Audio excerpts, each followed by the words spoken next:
பாருங்கள், ஒவ்வொரு ஓரமாக தான் எடுத்து சாப்பிட்ற பாருங்கள். இப்போ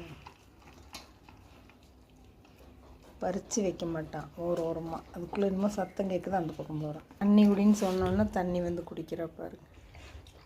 அது சிந்தாமல் தான் குடிப்பான். அவனால் எடுத்து குடிக்க முடியாத, நக்கி தான் குடிக்க முடியும். என்ன பண்ணுறது?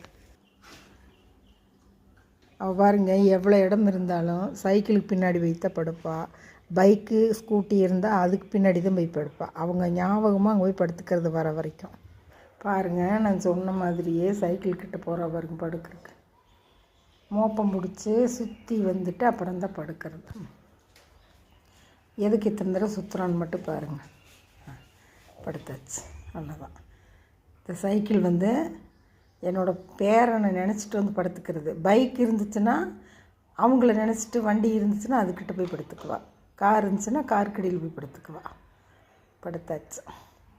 உங்களுக்கு பிடிச்சிருந்தால் லைக் பண்ணுங்கள், ஷேர் பண்ணுங்கள், சப்ஸ்கிரைப் பண்ணுங்கள், பெல் பட்டன் அமுத்துங்க. இந்த நாள் இனிய நாளாக எல்லோருக்கும் அமையட்டும். தேங்க்யூ.